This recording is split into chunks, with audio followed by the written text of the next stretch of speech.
Amém. Glória a Deus. Glória ao Senhor. Deus é bom? O tempo todo.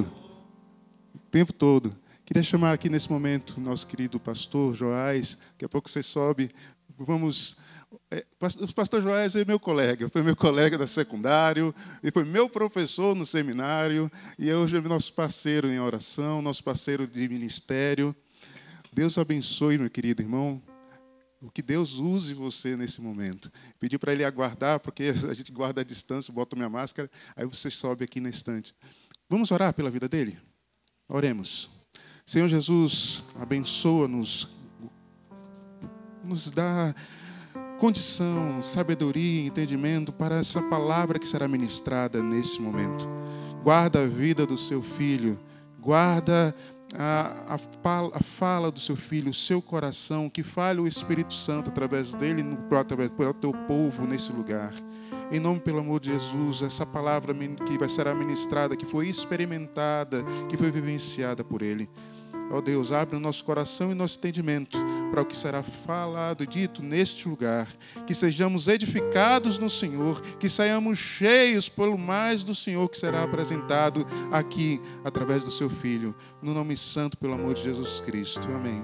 Pastor Joás, fique à vontade.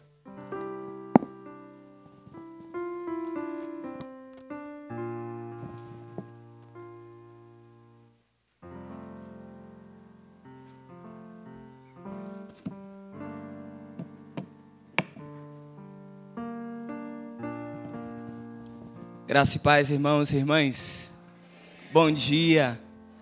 Parabéns à querida Igreja Batista Salvador, Sal e Luz, porque até aqui o Senhor tem sido com vocês. Se não fosse o Senhor, se não fosse a graça do nosso Deus, nós não estaríamos aqui. Eu guardo uma relação de afetividade com essa comunidade. Eu já tive experiências anteriores aqui. E agradeço ao pastor Luciano, à irmã Cíntia Pimentel, a família pastoral, inclui aí a sua filha também, a filha do casal. E louvar a Deus por esse momento, por Ele ter nos trazido aqui.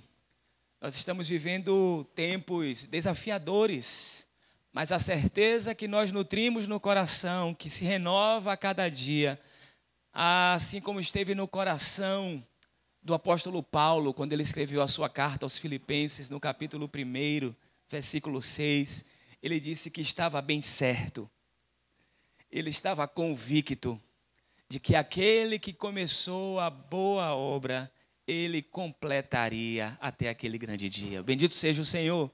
Ele que começou essa obra nesse lugar, 13 anos atrás, eu também estava iniciando um ministério novo, construindo uma família. O meu casamento foi em julho de 2007, há 13 anos atrás. Eu louvo a Deus por essa igreja, pelo privilégio de estarmos aqui.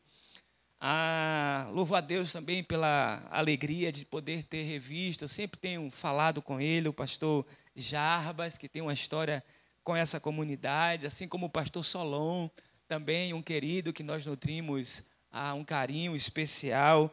E que bom, eu trago um abraço da nossa igreja, a Igreja Batista da Graça, da qual eu faço parte, sou membro, integro ali o ministério, o corpo de ministros da igreja. Eu trago um abraço em nome do pastor presidente, pastor Erivaldo Barros, e dizer aos irmãos da nossa alegria de estar com vocês aqui.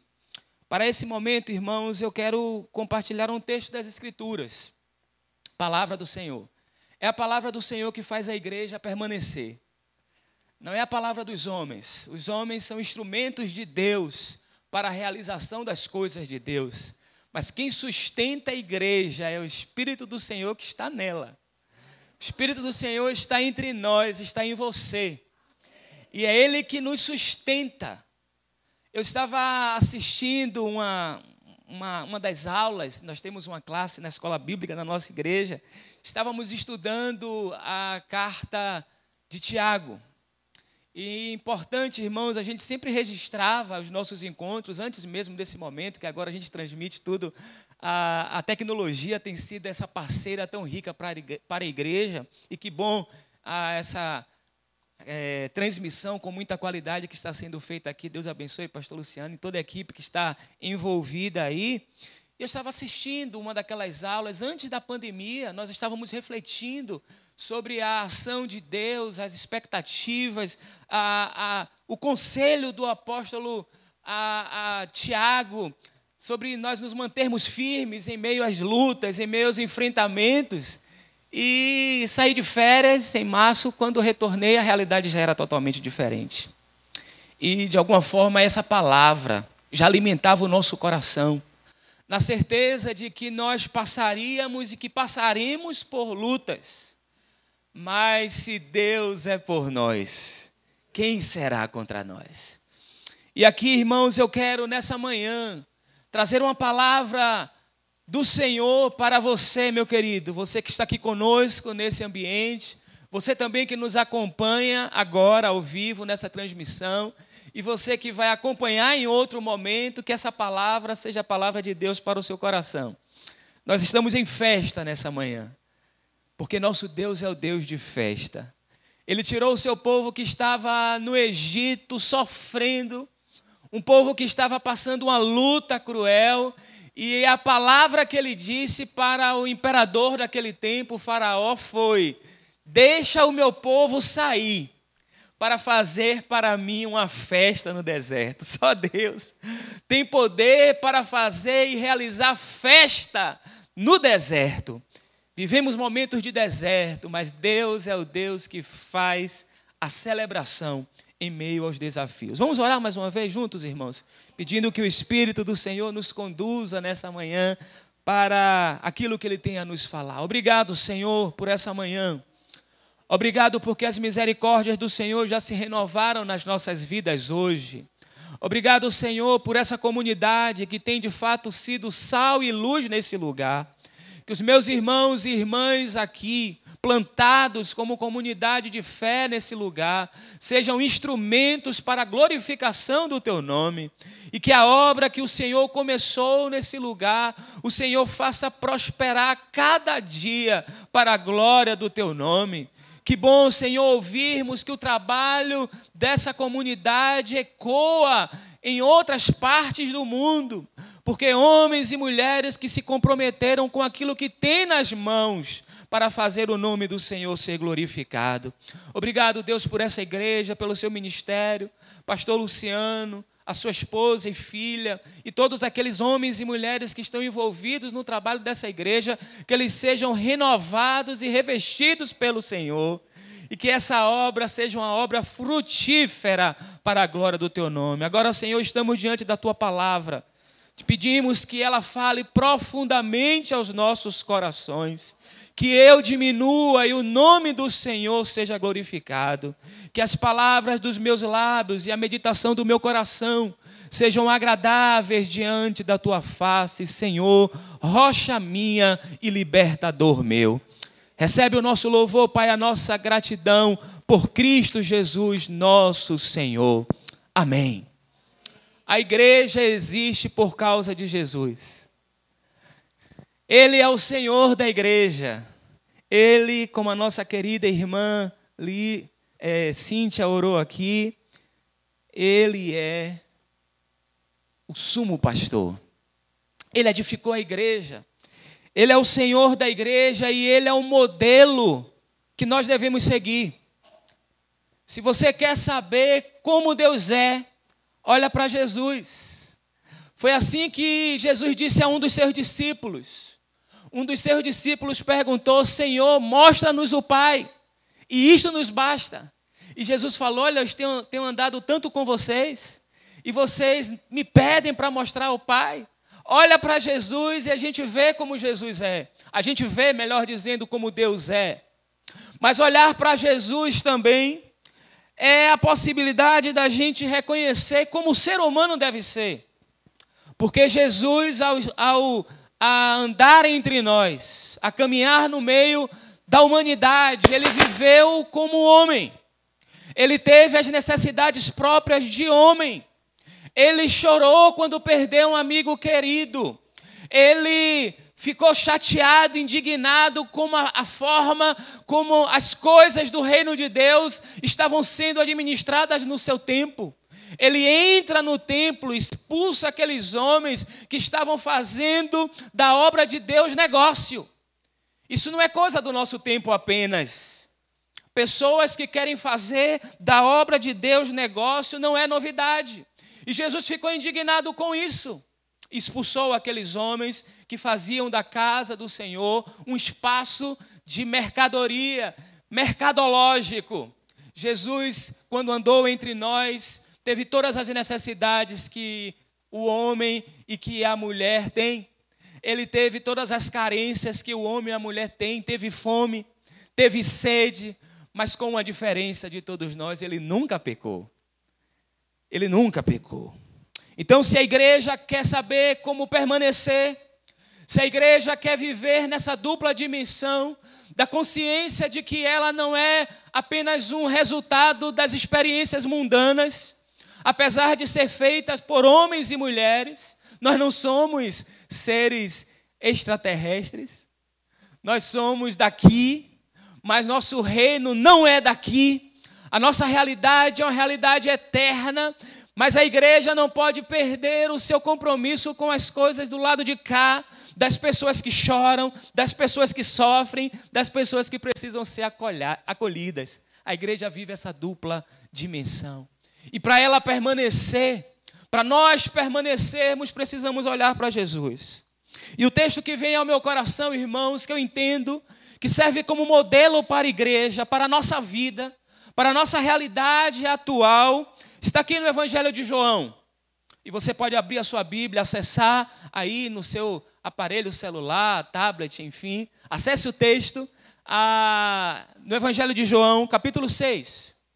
O Evangelho de João, ele é diferente dos outros três. Mateus, Marcos e Lucas. Esses três primeiros evangelhos são conhecidos na pesquisa bíblica como os evangelhos sinóticos. Eles guardam semelhança, são perspectivas distintas, de olhares distintos, Mateus, Marcos e Lucas, mas que guardam semelhança entre si.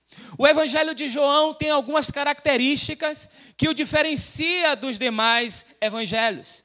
Por isso ele não está elencado entre esses três evangelhos chamados evangelhos sinóticos. O Evangelho de João, ele não utiliza uma expressão que é comum aos evangelhos sinóticos, das realizações de Jesus. Essas realizações, elas não são identificadas como milagres. Os três evangelhos sinóticos, nós encontramos com frequência as realizações de Jesus como sendo atos miraculosos.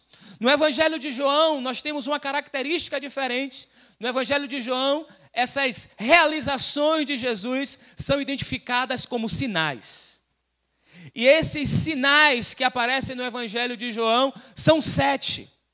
E caminhando para o final do Evangelho de João, se não me falha a memória, no capítulo 20, o autor vai dizer que esses sinais, que Jesus realizou muitos outros sinais na presença dos seus discípulos, mas que estes foram escritos para que vocês creiam que Jesus é o Filho de Deus e, crendo nele, tenham vida em seu nome. São 7 os sinais que aparecem no Evangelho de João. E esse é um dos sinais que aparecem nesse Evangelho. No capítulo 6, o texto diz que algum tempo depois, Jesus partiu para outra margem do mar da Galileia, ou seja, o mar ou lago de Tiberíades. E grande multidão continuava a segui-lo, porque vira os sinais, semeia, a palavra grega, sinais miraculosos que ele tinha realizado nos doentes. Então Jesus subiu ao monte e sentou-se com seus discípulos. Estava próxima a festa judaica da Páscoa. Levantando os olhos e vendo uma grande multidão que se aproximava, Jesus disse a Filipe: onde compraremos pão para esse povo comer? Ele fez essa pergunta apenas para pô-lo à prova, pois já tinha em mente o que ia fazer. Filipe lhe respondeu: 200 denários não comprariam pão suficiente para que cada um recebesse um pedaço. Outro discípulo, André, irmão de Simão Pedro, tomou a palavra: aqui está um rapaz, com 5 pães de cevada e 2 peixinhos. Mas o que é isso para tanta gente? Disse Jesus: mandem um povo assentar-se.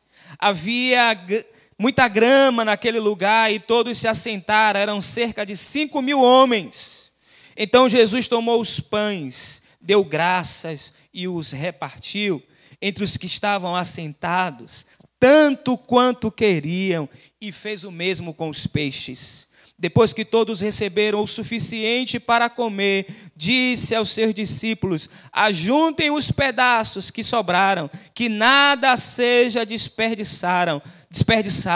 Então ajuntaram e encheram 12 cestos com os pedaços dos 5 pães de cevada, deixados aqueles que tinham comido. Depois de ver o sinal, mais um, miraculoso que Jesus tinha realizado, o povo começou a dizer: sem dúvida, este é o profeta que devia vir ao mundo. Sabendo Jesus que pretendiam proclamá-lo rei à força, retirou-se novamente sozinho para o monte. Bendito seja o nome do Senhor. Esse texto nos traz preciosas lições. Nesse tempo de celebração dessa igreja, Igreja Batista Salvador, Sal e Luz, e eu já disse que o modelo, o paradigma da igreja, quem nós devemos seguir e nos identificar é o Senhor Jesus. Ele oferece para nós o roteiro da nossa caminhada, o exemplo a ser seguido, os desafios a serem enfrentados. E aqui está mais um sinal. O primeiro sinal realizado por Jesus foi em Caná da Galileia, está no capítulo 2. Depois, Jesus ele cura o servo de servo do rei, o filho de um servo do rei. Jesus também cura um homem que há 38 anos estava numa realidade de total abandono. Há 38 anos ele tinha uma esperança. A esperança de ser curado num lugar onde as pessoas diziam que era um lugar de cura, era o tanque da misericórdia, o tanque de Betesda. A palavra Betesda em hebraico significa em português para nós, casa Bet, de misericórdia. E nesse lugar de misericórdia, esse homem estava prostrado. Havia misericórdia ali para aqueles que eram mais ágeis. Havia uma lenda que aqueles que uma vez por ano o anjo descia e tocava nas águas, e quem chegasse primeiro era o curado, ou seja, quem menos precisava era curado mais rápido. Era um lugar de suposta misericórdia, mas misericórdia de fato só existe quando somos encontrados por Jesus. Não somos nós quem encontramos Jesus, Ele que nos encontra. Quando nós olhamos o Novo Testamento, a gente vai observar que os movimentos radicais de mudança de vida aconteceram quando Jesus foi ao encontro de pessoas. Jesus foi ao encontro, aqui no Evangelho de João, de uma mulher. Quando a tradição judaica desviava o caminho para não passar por Samaria, o texto vai dizer que era necessário ele passar por aquele lugar para encontrar uma pessoa e mudar a sua vida. Foi Jesus que foi ao encontro daquela mulher, foi Jesus que foi ao encontro daquela cidade. Não foi ela, não foram eles. No capítulo 5, Jesus vai ao encontro daquele homem que está prostrado há 38 anos. E ele diz: olha, como é que eu posso chegar? Ninguém me ajuda. No lugar de misericórdia, faltava o braço que ajudasse. Porque não é de hoje que nós vivemos a realidade da competição. A competição que marca o nosso tempo, daqueles que chegam primeiro e daqueles que querem as melhores posições. Mas Jesus é aquele que vai ao encontro com misericórdia daqueles e daquelas que estão prostrados. E no capítulo 5 desse evangelho, Jesus traz aquele homem ao sentido da existência. Ele pode voltar para casa, ele pode carregar o seu leito para não mais usá-lo, porque os seus pecados foram perdoados e porque Jesus curou esse homem. E aqui no capítulo 6 tem mais um sinal. Eu não vou falar dos 7 sinais. Eu apenas antecipei os irmãos do que tinha acontecido antes nesse evangelho. E aqui no capítulo 6, Jesus está com a multidão. Era um período também de expectativa de festa. Estava próxima a Páscoa dos judeus. E para essa cultura, a Páscoa é símbolo de libertação. Eles estavam cativos no Egito. E o Senhor Jesus, melhor dizendo, o Senhor Deus, isso está no Êxodo capítulo 3. No Êxodo capítulo 3 vai dizer que o Senhor, ele viu a realidade daquele povo. Ele ouviu o clamor. Ele percebeu e ele não estava alheio ao que estava acontecendo, à opressão que aquele povo sofria. E mais do que ver, mais do que ouvir, ele desceu para livrá-los. O nome do nosso Deus é livramento. Ele desceu para livrar o seu povo. E essa experiência marcou radicalmente a vida daquele povo. Porque eles estavam oprimidos em uma realidade contra um império poderosíssimo. Eles estavam oprimidos ali. Eles estavam sem forças ali. Eles estavam com medo e acuados ali. Mas o nome de Javé é livramento. E ele desce para livrar. Ele desce para livrar. E a vida daquele povo, então, é ressignificada com essa experiência do Deus que é livramento. E essa Páscoa é essa lembrança daquilo que Deus fez. Eu e você precisamos ter sempre os nossos memoriais de lembrança. Memoriais para lembrar aquilo que Deus fez. Porque quando eu e você, muitas vezes, estamos enfrentando a luta do presente, esquecemos aquilo que Deus já fez no passado. E a festa da Páscoa era para lembrar. Porque aqui, no Novo Testamento, não era mais o Império Egípcio.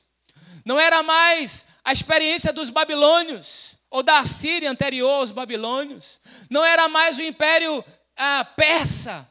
Não era mais o Império grego, mas os romanos que subjugavam o povo de Israel. Era o império dominante daquele tempo. No Novo Testamento, é essa realidade aqui. Mas a Páscoa era para lembrar, existe um Deus que livra. Existe um Deus que livra. E aqui estão eles, na expectativa dessa festa. Na expectativa de lembrar de novo que Deus livra. Mas eles estão subjugados pelo Império Romano.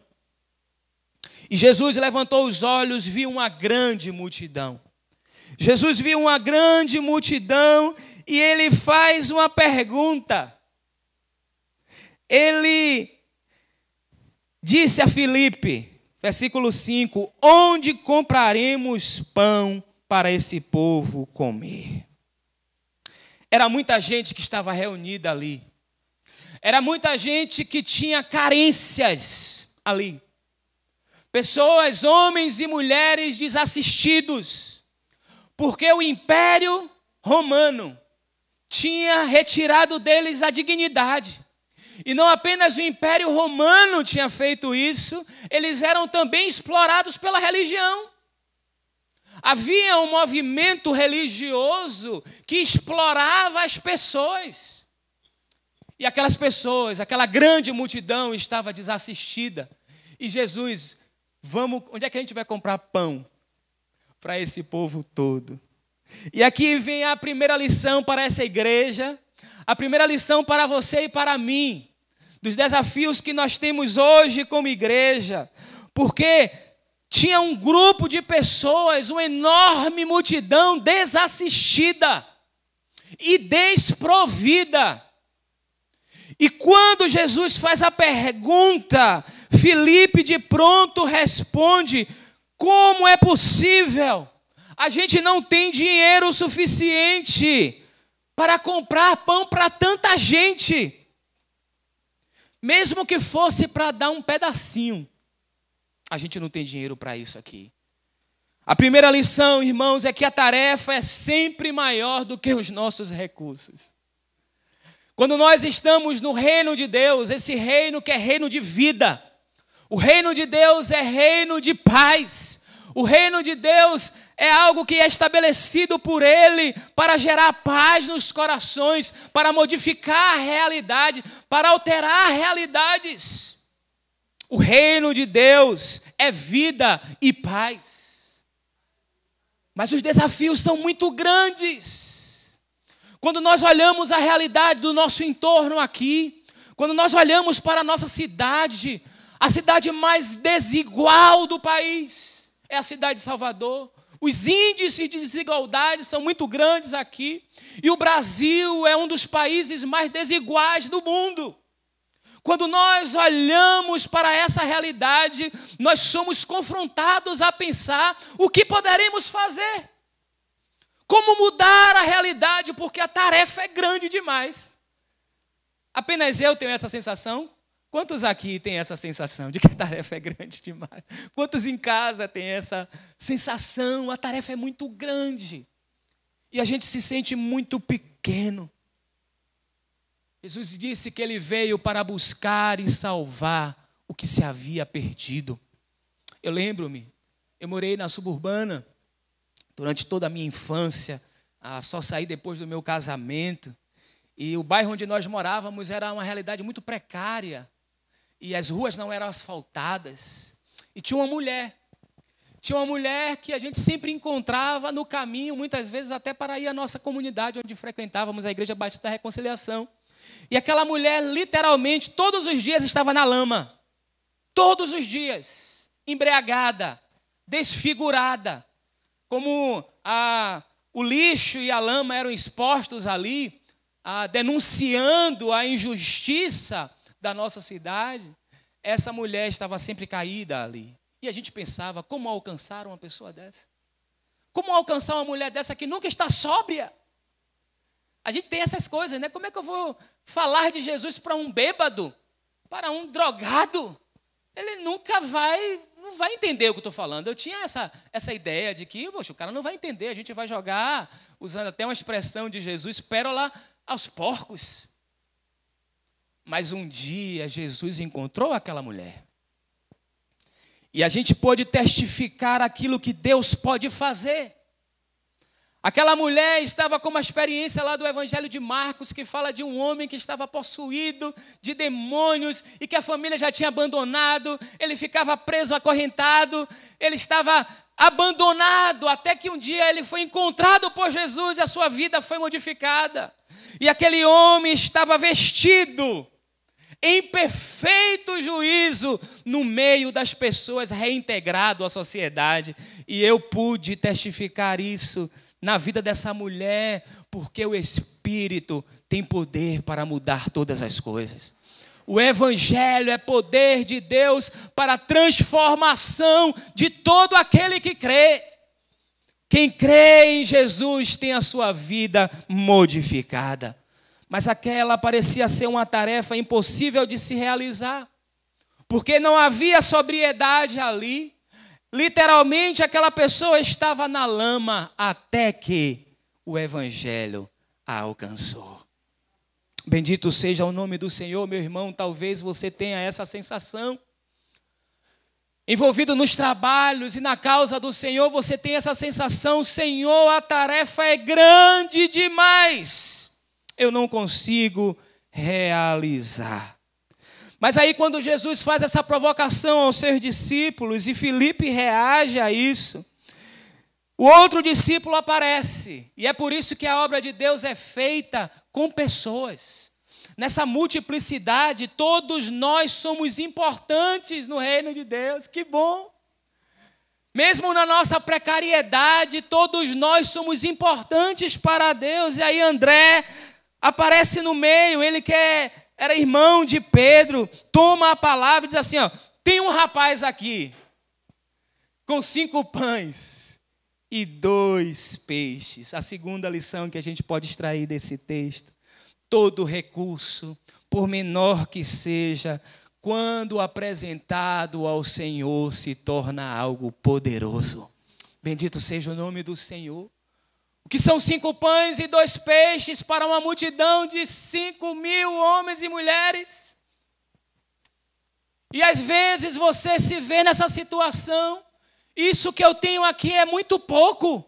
Eu não tenho tantas habilidades, eu não sei pregar, eu não sei cantar tão bem como essa irmã, como esses irmãos que cantaram, eu não sei fazer, mas todo recurso, quando colocado nas mãos do Senhor Jesus, da pessoa certa, que tem a resposta certa, que tem o poder certo na medida certa, todo recurso, quando apresentado ao Senhor Jesus, se torna algo poderoso. Aqui no meio de nós, desses que aqui estão, desses irmãos e irmãs que aqui estão, você sempre terá algum recurso, irmão. Você sempre terá algo a oferecer, meu querido. Nós que somos a habitação do Espírito Santo, nós recebemos o dom da salvação e recebemos também habilidades para realizar no poder do Espírito a obra do Senhor. Aqui neste lugar tem pessoas com recursos para fazer a obra do Senhor acontecer. E como foi dito pelo missionário, esses recursos não é simplesmente dinheiro, não são posses, não é ter um belo carro, uma boa casa. Isso não é problema, se você consegue isso dignamente, não é problema. Mas quando nós apresentamos o que temos ao Senhor, Ele transforma em algo poderoso para a realização da sua obra. Você tem algo a oferecer. Talvez aquele jovem pudesse dizer assim, não vou nem apresentar a minha merenda. São 5 pães e 2 peixes, para quê? Não quero dar a minha merenda, não. E aquele jovem é apresentado ali, porque você, meu irmão, sempre tem um recurso.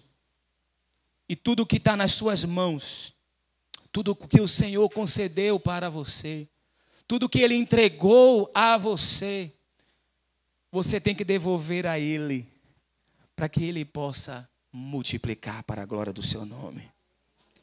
E aqui está uma realidade. Jesus, então, manda o povo se assentar.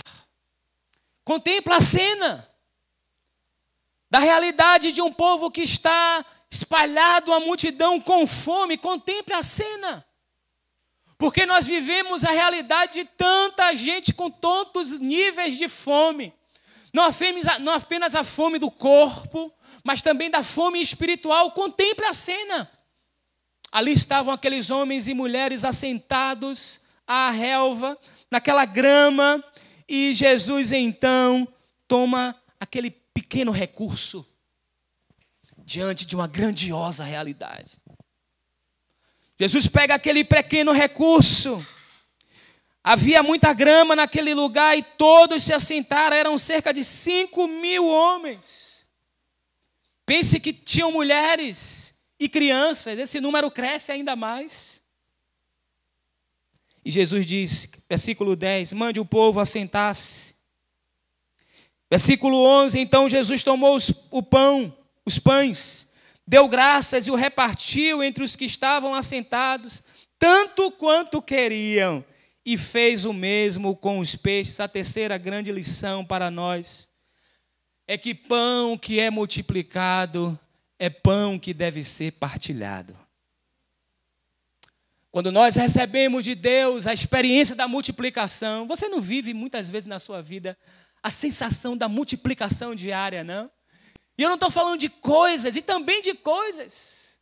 Quando muitas vezes você está ali com aquele dinheirinho certo, e as contas estão chegando, e o final do mês está chegando, e os compromissos estão ali, e você coloca diante do Senhor, Senhor, eu não tenho possibilidade, mas o Senhor tem, e você vê aqueles recursos multiplicando para a glória do Senhor. Você vive essa experiência diária?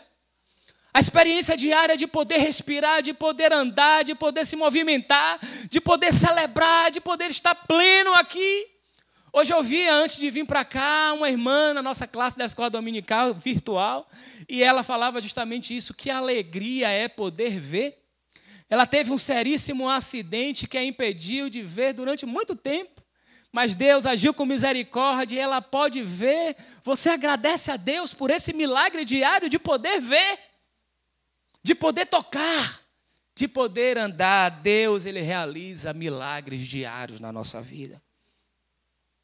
Mas aquilo que Ele realiza como milagre em nós e através de nós é para ser multiplicado, é para ser compartilhado. Aquele jovem foi retirado no meio da multidão com os poucos recursos que ele tinha.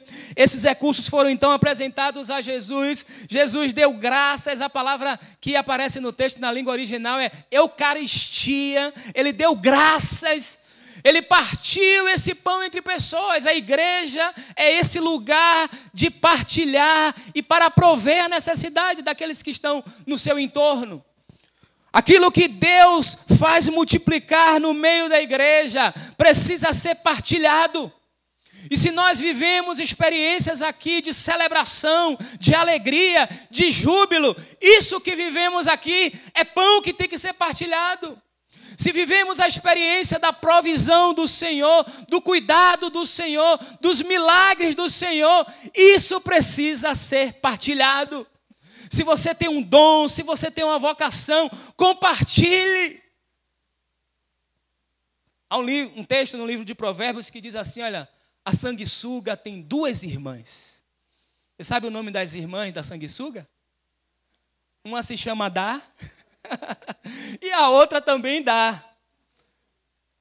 Pessoas que vivem essa realidade de só querer receber, de só sugar, de subtrair. Mas pão que é multiplicado é pão que deve ser partilhado. Partilhe a sua alegria, partilhe as suas conquistas, partilhe os seus dons, partilhe as suas habilidades, partilhe aquilo que você recebeu do Senhor. Não seja uma sanguessuga que só quer receber. Quantos aqui tem o nome Dá? Quem é Dá aqui? Ninguém é Dá aqui, né? Tem uma Dadá aí, é? Tem Dadá aqui? Nosso nome tem que ser Dou, né? Do acolhimento, do abraço. Se bem que hoje está difícil dar abraço. Vivemos o tempo, mas abraçar, a gente tem aprendido isso também. Abraçar significa muito mais do que um movimento com os nossos braços. A gente tem ressignificado alguns conceitos hoje. Estender a mão para dar a alguém, hoje apertar a mão, é muito mais do que simplesmente fazer esse gesto. Gesto que temos evitado fazer. Mas dar as mãos é de fato dizer, eu estou com você. Dar as mãos é de fato acolher aqueles que precisam do acolhimento, independente de que são, independente do que fizeram, independente de como estão. A igreja é chamada para dar as mãos. A igreja é chamada para o acolhimento. Guardem no seu coração, meu irmão, minha irmã, pão que é multiplicado é pão para ser partilhado. A outra lição é que tudo aquilo que Jesus faz é o suficiente. Jesus, ele nunca faz nada além da conta. Ele dá o necessário. O necessário. E quando eu falo além da conta aqui, a gente sabe que nesse milagre, que em outros relatos do mesmo milagre, houve então o sobejamento daquilo que Jesus fez, mas a imagem que está ali é diferente do sobejar para desperdiçar. É para entender que quando Jesus ele coloca as suas mãos em algo, ele multiplica para suprir plenamente as nossas necessidades. Ele é aquele que supre a sua necessidade, meu irmão. Ele é aquele que supre a sua necessidade, minha irmã. Guarde isso no seu coração. O texto vai dizer que tanto quanto queriam. O que é que você quer? Qual é a sua necessidade? O que é que você precisa? Creia que em Cristo há poder para satisfazer, para suprir, para alcançar as suas necessidades. Creia. Creia em nome de Jesus. Tanto quanto queriam. O que é que você quer? Interessante a gente observar como Jesus realizou alguns dos seus atos, né? E Jesus perguntava à pessoa assim, o que é que você quer? Digamos, você está diante de um cego. Aí você faz a pergunta para o cego, olha, eu tenho um poder para fazer qualquer coisa. E aquele indivíduo que Jesus encontrou, ele era cego e era mendigo, porque a sua realidade não dava a ele condições de ter os recursos financeiros, e ele então, além de ser cego, era mendigo. Até que Jesus encontrou esse homem um dia e fez a pergunta para ele: o que é que você quer? Porque ele poderia dar uma outra resposta a Jesus. Sabe qual é a resposta que ele poderia dar e que muitas pessoas dão? Jesus, eu quero ser rico. Porque aí, sendo rico, eu vou deixar de ser mendigo. E vou poder ir para qualquer lugar, viajar para qualquer lugar. Eu vou ter posses, eu vou ter recursos, eu vou ter tanta coisa. Mas vai continuar cego. Tem muita gente que continua cega porque não sabe, de fato, o que precisa e o que quer. O que é que você precisa?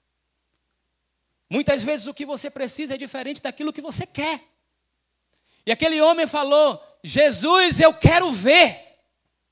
E o texto diz que imediatamente ele pôde ver. Eles queriam, tanto quantos queriam, eu quero dizer a você, renovar no seu coração essa esperança, meu irmão, minha irmã, em Jesus há provisão para tudo que você queira. Mas o desejo de Deus é que aquilo que você queira seja de fato aquilo que é o melhor para você. O salmista, ele declarou: Senhor, me agrada fazer a tua vontade. Porque quando eu e você estamos no centro da vontade do Senhor, nós não pedimos de maneira equivocada. Porque em Deus há provisão, há o suficiente para a sua vida. Mas o escritor bíblico diz: olha, vocês pedem mal, porque pedem para gastar nos seus próprios deleites. E aqui há a provisão do Senhor para suprir de maneira suficiente todos aqueles e aquelas que recebem da multiplicação dele, tanto quanto queriam, depois que todos receberam o suficiente para comer. Disse aos seus discípulos: ajuntem os pedaços que sobraram, que nada seja desperdiçado. Uma outra lição, e aqui eu fazendo uma transição do capítulo 6, na segunda passagem, a segunda perícope, a partir do versículo 16, já após a multiplicação dos pães, o texto diz que eles entraram num barco, versículo 17, começaram a travessia para Cafarnaum, já estava escuro e Jesus não tinha ido até onde eles estavam, soprava um vento forte e as águas estavam agitadas. Essa é a última grande lição para nós a partir desse texto. Porque nem sempre eu e você estaremos assentados na grama verde, na relva verde da provisão e da multiplicação. Muitas vezes eu e vocês estaremos no meio do mar, agitados por um vento forte, agitados por uma turbulência da existência. A vida cristã, ela é marcada por essa dupla dimensão, da certeza de que existe um Deus que supre as nossas necessidades quando nós estamos assentados na relva verde. Mas a vida, ela tem enfrentamentos. E pode ser que o dia seguinte da multiplicação seja o dia seguinte do enfrentamento da existência, do vento que sopra forte, do mar que está agitado. A vida é assim. O Senhor Jesus Cristo disse: no mundo vocês terão aflições, mas tenham bom ânimo. Eu venci o mundo. A certeza, irmãos e irmãs, que guardam o nosso coração, que nos faz alimentar a esperança em dias tão difíceis. Vocês, irmãos e irmãs dessa igreja, meus queridos irmãos e irmãs da nossa cidade, desse Brasil, que sofre nesse tempo, nós experimentamos a grama verde da provisão do Senhor, mas enfrentamos as turbulências da existência. Mas o que guarda o nosso coração é que mesmo na grama verde ou no mar agitado, a gente vai poder ouvir: sou eu, não temam. Aleluia. Você poderá ouvir: sou eu, não temam. Ele está conosco. O Deus de Jacó é o nosso refúgio, Ele é a nossa torre forte, Ele é o nosso suprimento, Ele é a nossa segurança em tempos de insegurança, Ele é a nossa força em tempos de medo, Ele é a nossa alegria em tempos de angústia. Você pode ouvir em meio aos enfrentamentos da sua vida: sou eu, não tema. Porque se você está gozando da provisão e da multiplicação, creia, foi Ele que fez e ali Ele está. Mas se você está passando agora pelo medo, pelo vale da sombra da morte, creia que aí também Ele está. E ainda que eu ande pelo vale da sombra da morte, não temeria mal algum, porque Tu estás comigo. Se eu subir ao céu, Tu ali estás. Se eu descer às partes mais profundas da existência, ali também Ele está. Esse é o Deus da igreja, esse é o Deus que está em nós, esse é o Deus que está na nossa vida, esse é o Deus que nos encoraja a seguir, a caminhar, não olhar nem para a direita nem para a esquerda, mas olhar firmemente para Ele, Ele que é o autor e consumador da nossa fé. Ele é o Senhor dessa igreja, Ele é o Senhor da sua vida, e Ele está com você no dia da provisão, e Ele está com você também quando o vento sopra forte. Ele está com você também quando o mar está agitado. Não tema, sou eu. E esse mesmo eu sou está dizendo para você hoje: eu sou o Emanuel, o Deus conosco. Ele está no meio de nós, o nosso Deus. Ele está na nossa vida. E operando o Senhor, quem impedirá? Igreja Batista Salvador, Sal e Luz, a tarefa será sempre maior do que os nossos recursos. Mas todos os recursos, por menores que eles sejam, quando apresentados ao Senhor Jesus, se transformam em algo poderoso. Com Jesus, igreja, aprendemos que o pão que recebemos pela multiplicação é pão que precisa partilhado. E que esse pão que é multiplicado por Jesus, só por Ele supre todas as necessidades. Nesse capítulo 6 de João, ele vai dizer: eu sou o pão vivo que desceu do céu.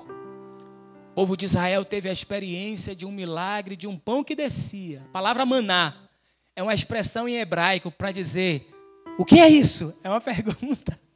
Porque Deus é o Deus que surpreende sempre. A palavra maná é: o que é isso? É uma pergunta. E mesmo aqueles homens ali, sob a liderança de Moisés, que experimentaram do maná, da provisão diária, peguem o suficiente, não guardem para o outro dia, creiam na provisão, creiam no cuidado, creiam no Senhor. Mas eles voltaram a ter fome. E Jesus diz: olha, quem de mim se alimenta, também viverá por mim. Eu sou o pão vivo que desci do céu. Quem comer da minha carne e beber do meu sangue, nunca mais terá fome e nunca mais terá sede. Quantos aqui querem ser supridos pelo Senhor? Mais que isso, quantos aqui têm vivido a experiência do suprimento do Senhor?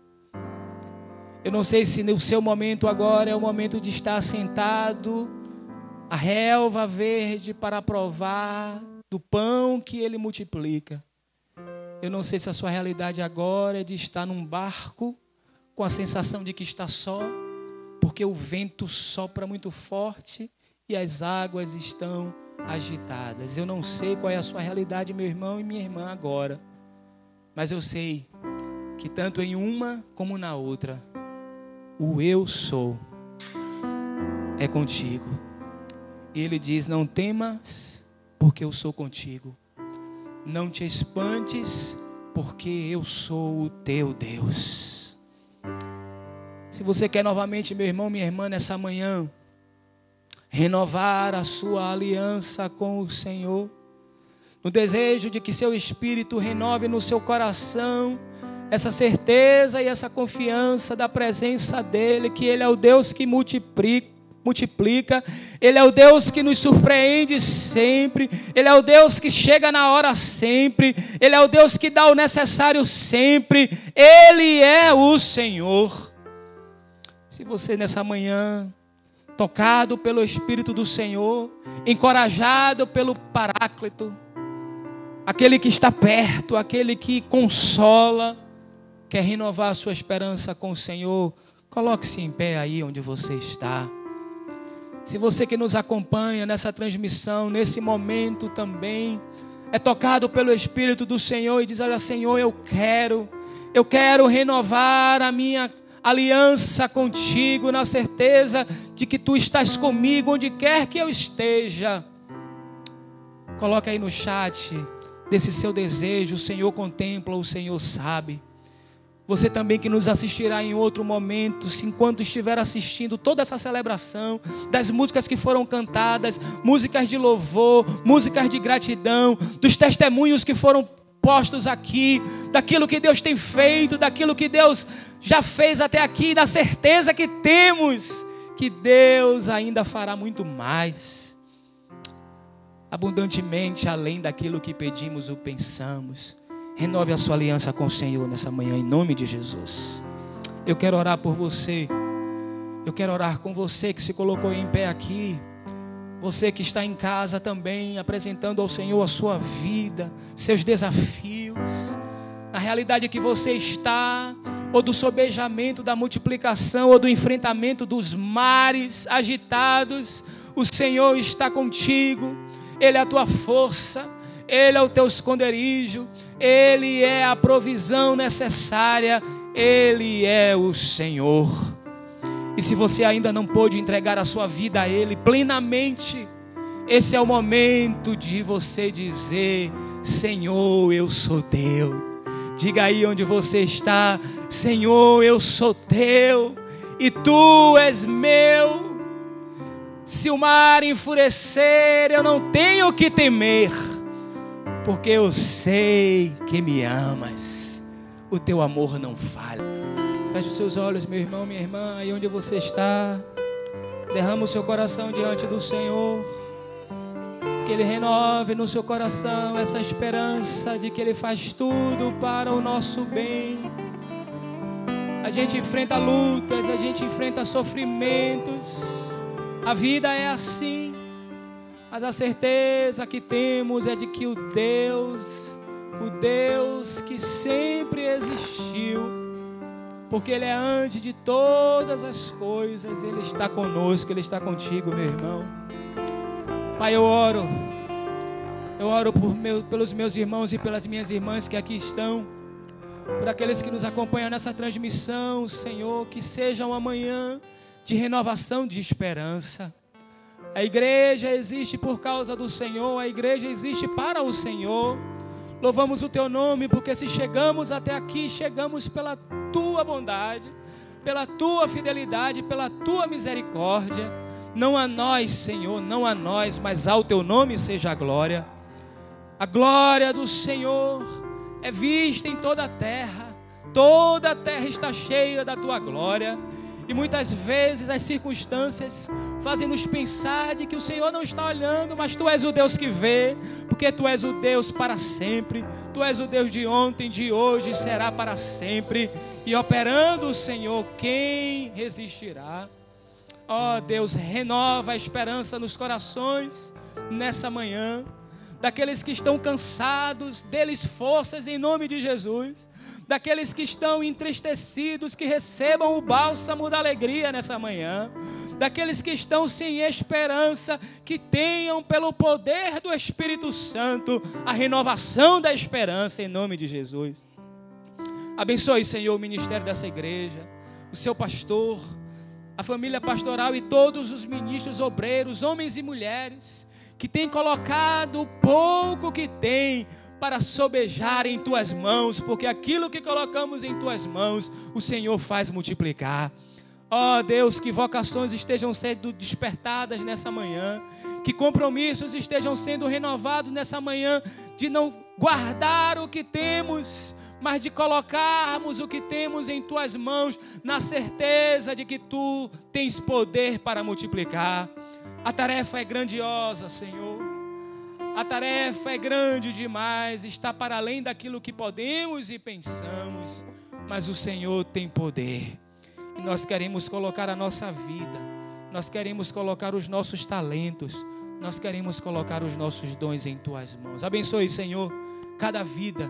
Que a bênção do Eterno, que enriquece e que não acrescenta dores, esteja sobre a vida de cada um dos meus irmãos e irmãs que estão aqui nesse lugar e de todos aqueles e aquelas que nos acompanham nessa transmissão.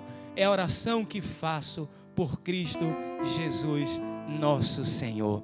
Amém, amém, amém. Queiram sentar, irmãos e irmãs. Eu agradeço a oportunidade dessa manhã, pastor Luciano, querido colega, muito obrigado pela oportunidade, parabéns mais uma vez para essa amada igreja, que os irmãos continuem, como já foi dito nessa manhã, firmes e constantes, sempre abundantes na obra do Senhor, sabendo que no Senhor o nosso trabalho não é vão. Amém.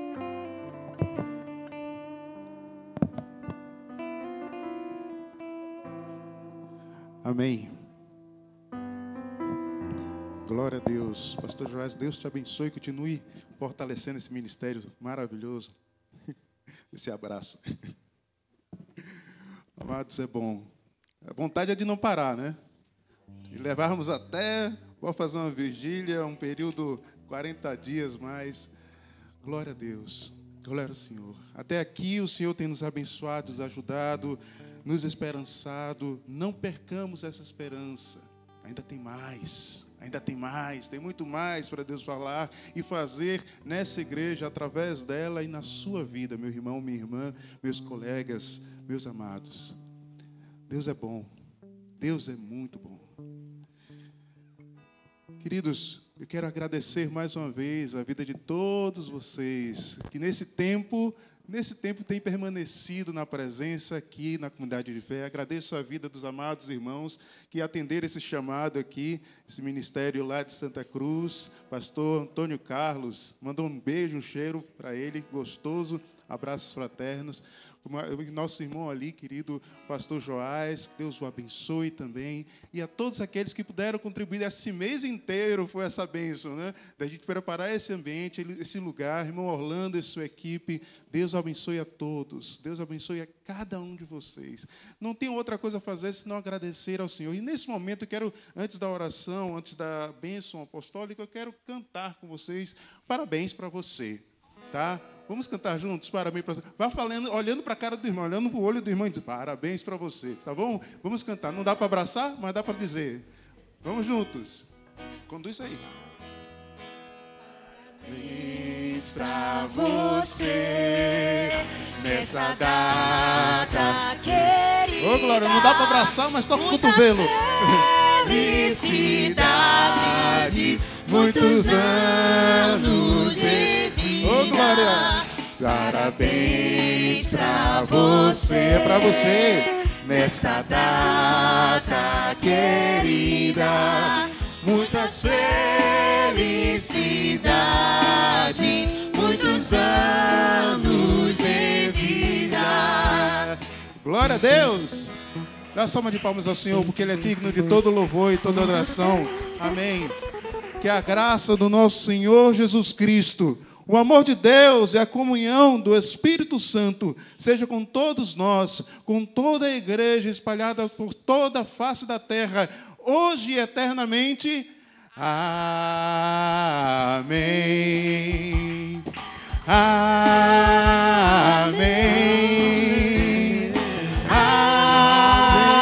Amém. Amém. Amém. Mais uma vez.